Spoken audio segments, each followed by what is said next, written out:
You've tuned into The Mountain Gardener with your host, Ken Lain. Gardening, it can be challenging, but with these simple insider tips, you'll reap huge rewards.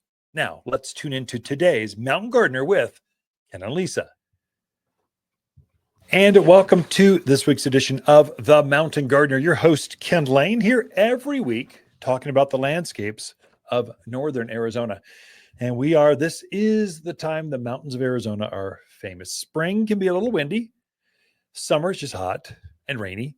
Fall is our go-to time. And this is when your plants say fall is our go-to time. This is when they like to grow. When that rain starts in August into July through autumn, plants just put on tremendous growth.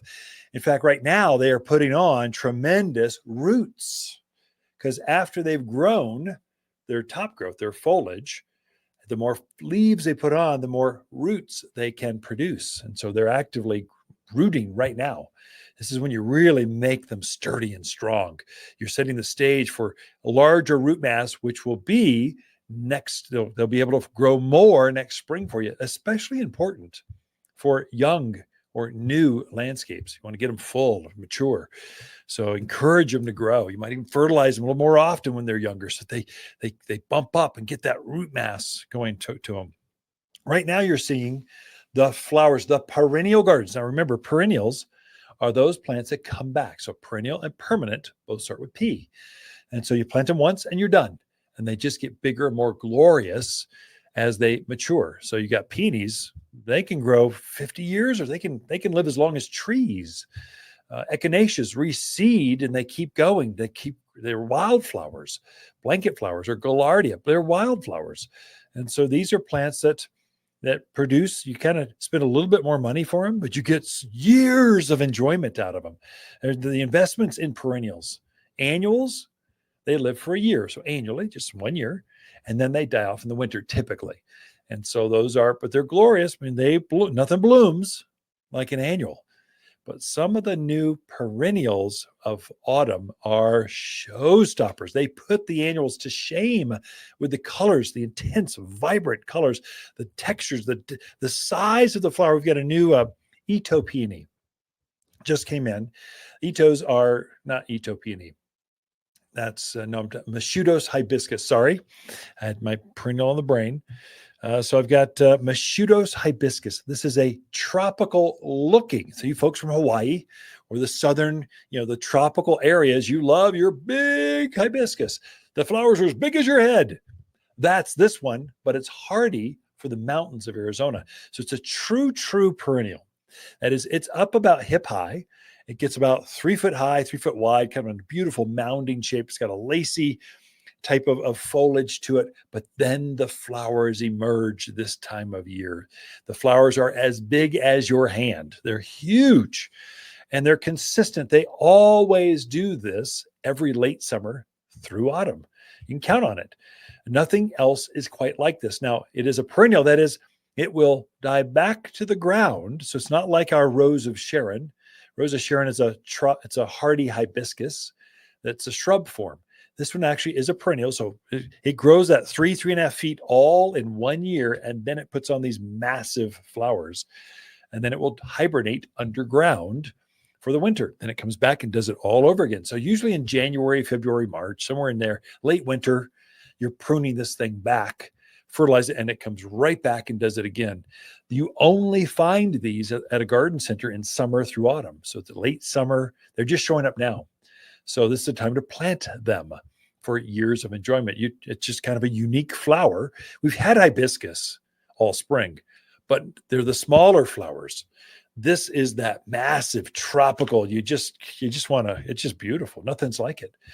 Another one that comes up is your Crocrochnia, which is a bulb that is fluorescent in its color. I mean, it is so bright. The foliage stands up hip high and then the flowers hover above that and they are covered in flowers. The hummingbirds are just going nuts over the flowers. You only find this time of year. It blooms every year, this time of year through autumn.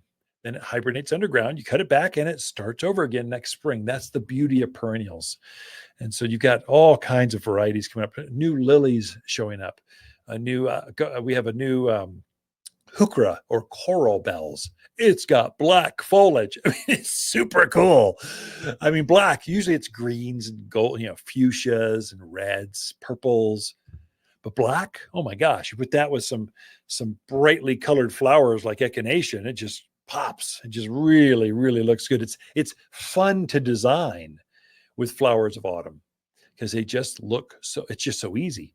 If you do container gardens, let's say your apartment or you're renting and you've got containers on your patios or your decks, that kind of stuff, this is the time of year you're out there enjoying the weather this time of year. You want some pretty things to kind of come or to dress up or to decorate your container gardens. This is the time you put them in. The first of the fall mums, pansies, vegetables all showed up this week.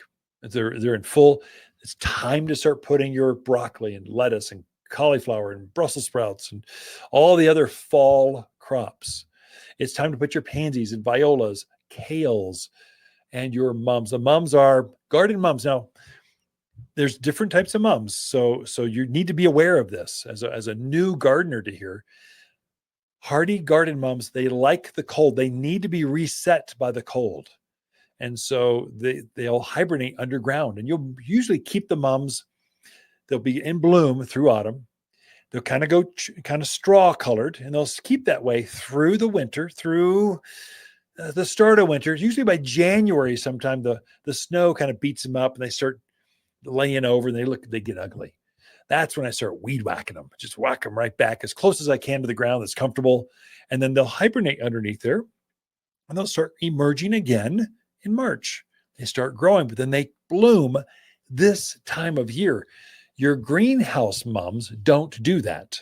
Greenhouse mums, if they're grown in a greenhouse, they're not hardy. They're made for florists. They're made for weddings. They're made for not for your garden. They're made for inside. Enjoy them, then you throw them away. Garden mums are meant to enjoy it inside, outside, anywhere you want them.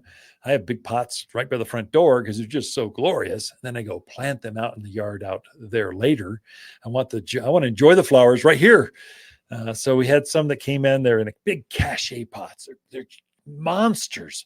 Garden mums. They were grown outdoors, not in a greenhouse. They're exposed to our wind, our sun, or our weather. They're grown outdoors. Then you can put them out there and they just adapt really well. There are so many buds on this like 3 to 4 foot across mum. I mean, it is awe-inspiring, covered in flower. You can't see the foliage. It's so magnificent. That's what autumn can do. That's autumn. This is when plants love to show off because they can show off. It's not as hot. If they were to do this in summer, they could do it, but it'd only bloom for a day and then it'd be done. They're waiting till the days get a little cooler so they can bloom longer. I mean, they're just like people. I'm not going out there in the sun for what? Are you kidding me? I'm going to wait. Just kind of hold things together. Then I'll start blooming when the heat is off. And that's what your flowers are doing right now. Echinaceas, there must be a dozen varieties.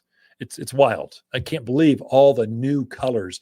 In fact, if you want to see all of this year's colors, I was at our test garden. So we plant all of these plants and test them out in full sun.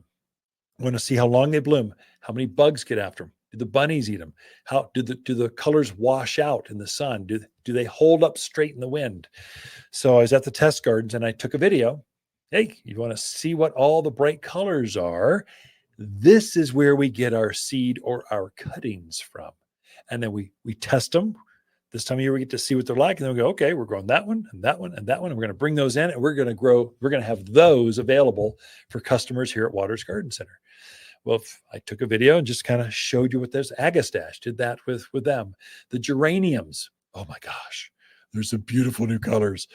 I was just teased. We've got a new purple hydrangea coming. I don't think it's going to make next year, but for sure 26. We've only got 100 plants. You got to take cuttings from these, and it's just not quite enough to really get it going. But by 26, it's going to be pretty exciting. I got a picture of that at the farm. So anyway, if that's of interest to you, follow us on Instagram, Facebook, Twitter. I mean, it just kind of seems like Facebook's more friendly to stuff. TikTok is pretty good too. So you follow us on those and you'll see some of the new plants coming out for next year and what they look like. this year. Hi, Kenneth Waters with our Monster Monsoon Sale, our only sale of the year. Truckloads of fresh autumn maple, aspen, and spruce have just arrived, and we need room, so summer plants must go. Perennials, trees, shrubs, even pottery must go, and it's worth your while with plant sales at 25, 45, even 65% off. It's Waters' only sale of the year at Waters Garden Center, 1815 Iron Springs Road in Prescott. Where people who love great plants at sale prices, they love to shop. For a more fruitful garden, increased success in the landscape that just feels better, then tune in daily to the Mountain Gardener podcast. Subscribe through your favorite podcast streamer or visit watersgardencenter.com. Better yet, visit me directly right here at Waters Garden Center. Thanks for tuning in.